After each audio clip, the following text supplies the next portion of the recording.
हरियाणा में एक ओर महिलाओं के खिलाफ जब अपराध हो रहे हैं, वहीं दूसरी ओर महिलाएं आपराधिक गतिविधियों में भी शामिल हो रही हैं। और ऐसी बैक टू बैक हरियाणा में दो घटनाएं सामने आई हैं, जहां महिलाओं ने अपने प्रेमी के साथ मिलकर अपने पति को मारने की साजिश रची और उसके बाद उसे मौत के घाट भी उतारा है। अब इस स्थिति में इन घटनाओं के अंदर महिला आयोग क्या संज्ञान ले रहा है, इस पर बातचीत करने के लिए हमारे साथ मौजूद हैं हरियाणा वुमेन कमीशन की चेयरपर्सन रेणु भाटिया जी। सीधे उनसे बातचीत करते हैं। मैम, ये दोनों केसेस आपने देखे होंगे, एक तो आपके जिले फरीदाबाद से ही है और दूसरा केस भी जो है, जो रेवाड़ी की लड़की सामने आई है, जो कि वीडियोस बनाती थी, अपनी रील्स बनाती थी।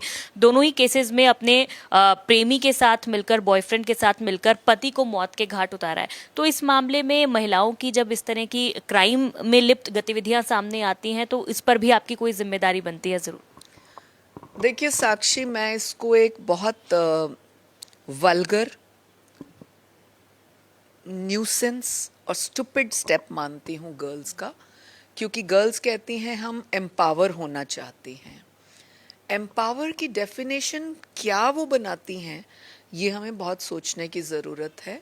और एम्पावर्ड होने के नाम पर, एम्पावरमेंट को बदनाम करने के नाम पर वो इस तरह के केसेस जो सामने आ रहे हैं। अब ये जो कल की परसों की बात सामने आई कि वो एक वीडियो रील बनाती है, पीछे से सारा ट्रैफिक जैम हो जाता है और फिर उसके बाद अपने दोस्त जो कि एक ऑटो चालक है उसके साथ मिलकर वीडियो बना रही है।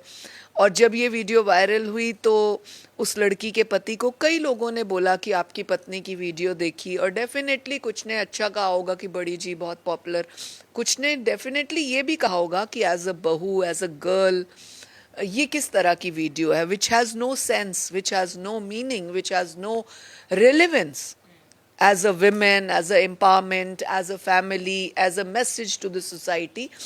It has no relevance. So ऐसी वीडियो बनाती हैं आपकी वाइफ, तो लड़का थोड़ा सा अपसेट हुआ। शाम को जब उसकी पत्नी वो वीडियो शीडियो करके घर आई तो उसने पूछा कि भाई ऐसे ऐसे तू बनाती है और मेरे लोग मुझे मैसेज करते हैं, बोलते हैं, या तो कोई इतना शौक है वीडियो का तो कोई ऐसी पॉजिटिव तो बना कि कोई इंडिया में मैसेज जाए, कुछ सोसाइटी को फ़ायदा हो। तो उसको इतनी इरिटेशन हुई इस बात से कि उसने अपने उस वीडियो कवर करने वाले मित्र के साथ अपने पति की हत्या तक कर दी। सो ऐसी गर्ल्स जो वीडियो बनाकर पैसा कमाना चाहती हैं या पॉपुलैरिटी चाहती हैं, ये कौन सी एम्पावरमेंट है? सो यहाँ पर चाहे हम वुमेन कमीशन है, it is a bad message for girls, it is a bad message for society. So I don't think this is, you call it empowered. So इसमें चाहे लड़की गलत चाहे लड़का गलत, even if girl is गलत, she should be punished, she should be given equal punishment as men get. The same law should be, framed for them also. So I think ये कोई बहुत समझदारी की बात नहीं। हाल ही में जो फरीदाबाद का केस सामने आया कि 3-4 दिन रहते थे शादी को और प्रेमी के साथ पति के हाथ पैर तोड़वा के वो बेचारा कल अस्पताल में मर गया, ये कौन सी एम्पावरमेंट है? सो एम्पावरमेंट के नाम पे इस तरह की न्यूसेंस क्रिएट करना और अपना महिला होने का वो जताना, मुझे नहीं लगता ये किसी भी एंगल से विमेन फ्रेंडली है, विमेन को कोई अधिकार देने वाला है। बल्कि ऐसे में ऐसी लड़कियां और लड़कियों के लिए एक बैड मैसेज क्रिएट कर रही हैं और ये एक नुकसान की बात है। तीसरा एक जो हाल ही में आया जिंदल यूनिवर्सिटी का, कि एक लड़की 6 लड़कों के साथ हॉस्टल में जा रही है और वो सूटकेस में बंद होकर जा रही है, ये कौन सी एम्पावरमेंट है? I have come to know that she is a student of masters or whatever. तो ये कौन सी एम्पावरमेंट का तरीका है? क्या वो सूटकेस में जिंदा जा रही है, 6 लड़कों के साथ बॉयज हॉस्टल में जा रही है? How could the university allow these kind of things? The university is also pinpointed for that. They should think of it. And why that girl is going like that? She's going alive in a suitcase. Is she confirmed that she'll come alive back? How will she come? Sorry, how will she come back? And when will she come back? 2 days, 4 days, 7 days? Will she be safe in the boys' hostel with 6 boys? After that, उसका फैसला क्या होगा? And normally ऐसे cases में जब स्वयं जाती हैं गर्ल्स, तो फिर वो बोलती हैं कि हमारे को दोस्ती में ले गए, फिर हमें कुछ पिला दिया, and they did this, they made films out of it. If you are intentionally going like this in a suitcase, what would you expect from the opposite side? Do you expect friendship?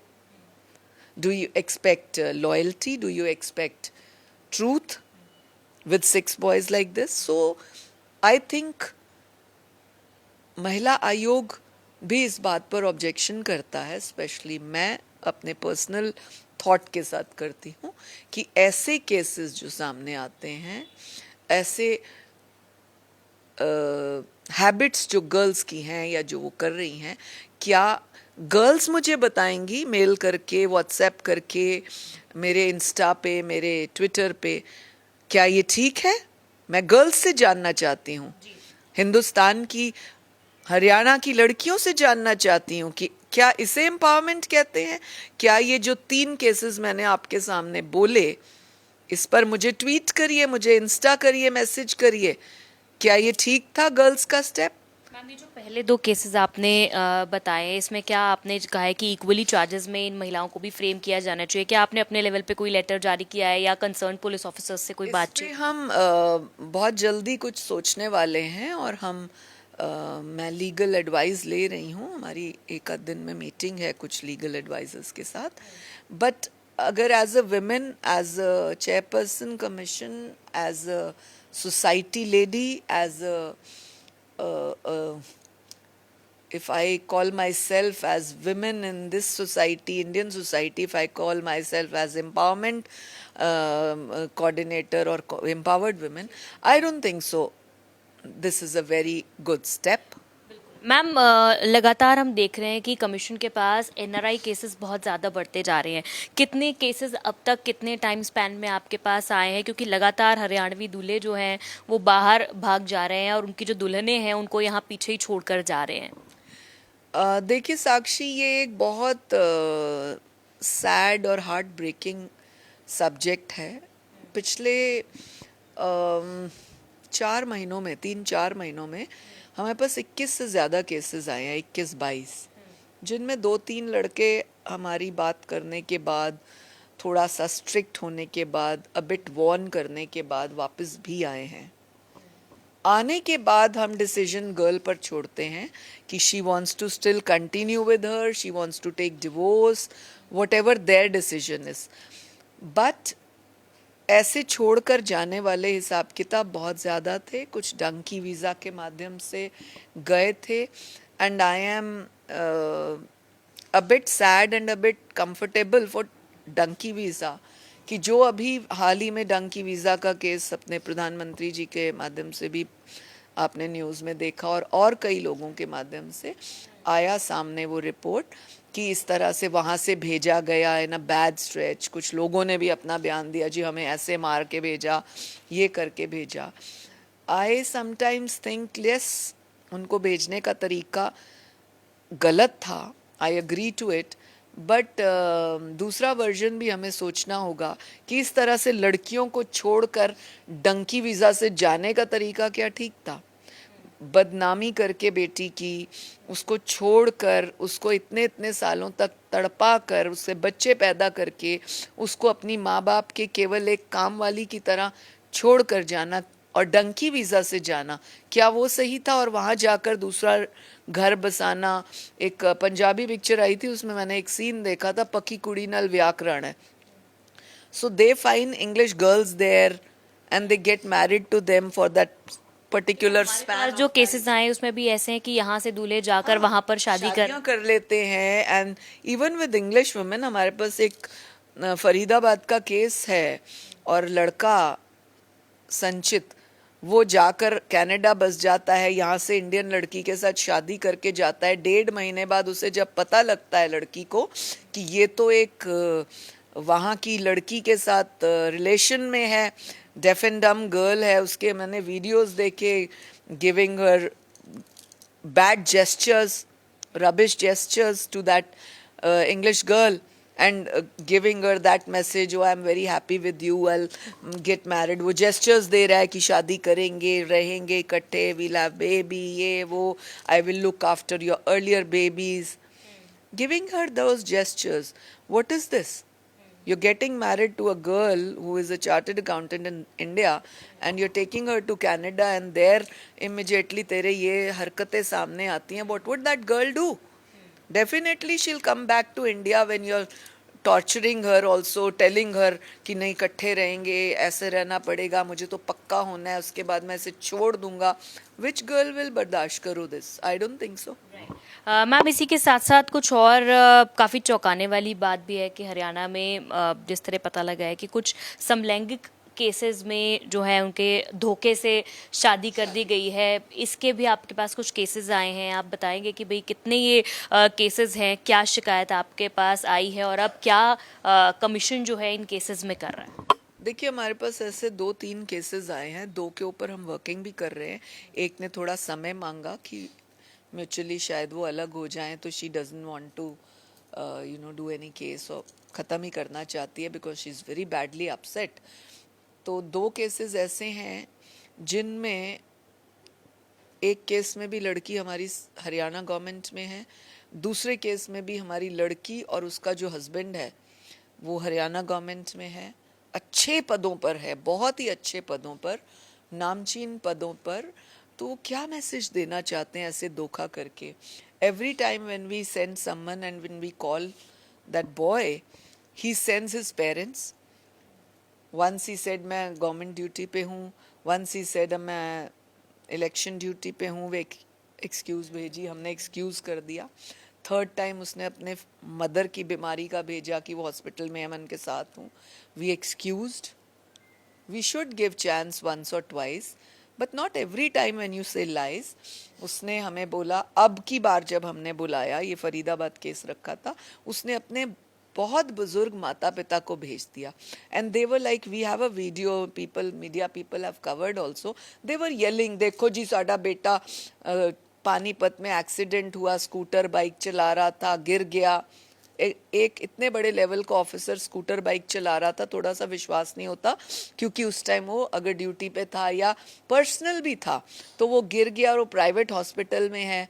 उसने हमें excuse के तौर पे भेजा. We will inquire that hospital also in Panipat. Okay, बुजुर्ग माँ बाप को देख के एक बार मैंने फिर एक्सक्यूज कर दिया, बट हाउ मेनी टाइम्स?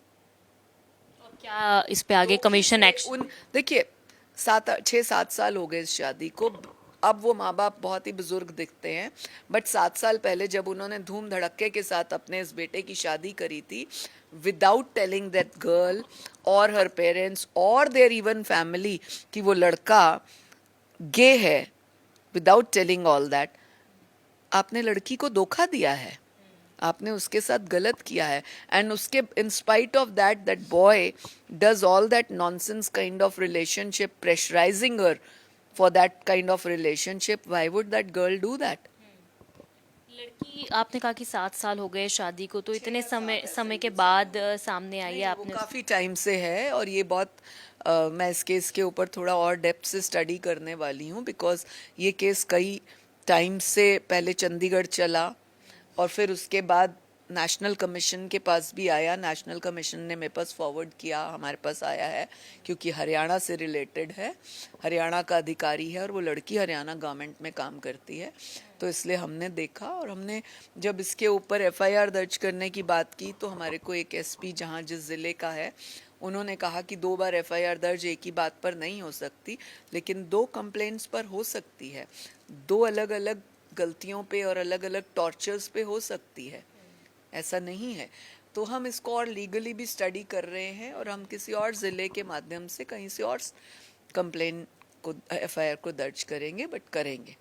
जी, तो इस केस में अभी आप हियरिंग्स ले रहे हैं, नेक्स्ट हियरिंग कब तक मतलब होने वाली है इन दोनों केसेस में? क्योंकि ये काफ़ी वाले हैं बिकॉज अभी हमने 2-3 दिन पूर्व ही हियरिंग ली है और कोई भी केस को ऑर्डर्स देने में, पुलिस की रिपोर्ट आने में, ये सारा काम करने में 10-15-20 दिन लगते हैं और कुछ डिसीजंस ऐसे होते हैं जो आपको जल्दबाजी में या इमीडिएट नहीं करने चाहिए.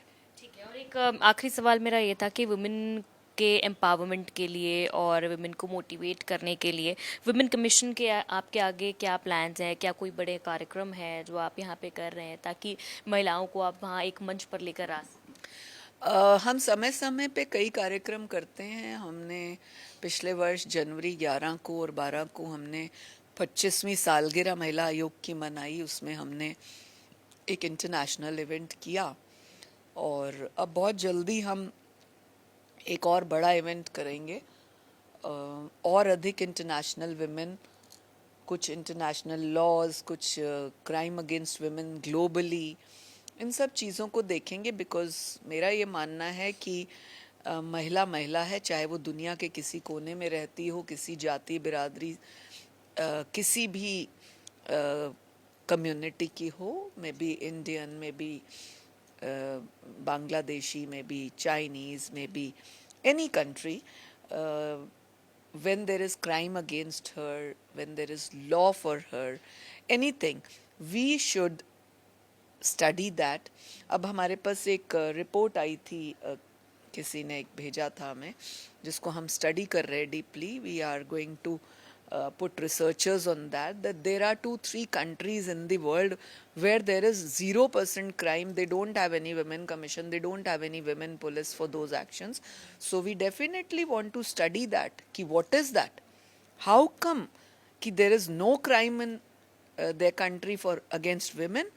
So हमें अच्छी चीज़ सीखनी चाहिए, है ना, and we should follow something जो कुछ अच्छा दूसरी कंट्रीज़ का हो, एंड जो हमारा बेस्ट हम दे सकते हैं, we should serve it to the world in other countries. So ये एक एक्सचेंज प्रोग्राम की तरह, एक एक्सचेंज स्टडी की तरह, एक एक्सचेंज थॉट शेयरिंग की तरह हम प्रोग्राम करेंगे. जी, बहुत शुक्रिया बातचीत करने के लिए. तो वुमेन कमीशन की चेयरपर्सन रेणु भाटिया हमारे साथ बातचीत कर रही थी. उन्होंने बताया कि महिलाओं से जुड़ी जो कंप्लेंट्स हैं पूरे हरियाणा से, चाहे वो एनआरआई इश्यूज़ को लेकर हो, क्राइम अगेंस्ट वुमेन हो, या जो समलैंगिक केसों के बारे में आपको बताया है, जानकारी दी है, कंप्लेंट्स को लगातार मॉनिटर किया जा रहा है, हियरिंग्स इनकी की जा रही है, और आने वाले समय में ये जो एक बड़ा कार्यक्रम है, इंटरनेशनल प्रोग्राम है, इसकी भी प्लानिंग कर रही है ताकि महिलाओं को और ज़्यादा जागरूक किया जा सके, उन्हें और ज़्यादा सतर्क किया जा सके और अच्छी चीज़ें, अच्छे जो एक रिफॉर्म्स हैं वो उनके लिए लेकर आए जा सके.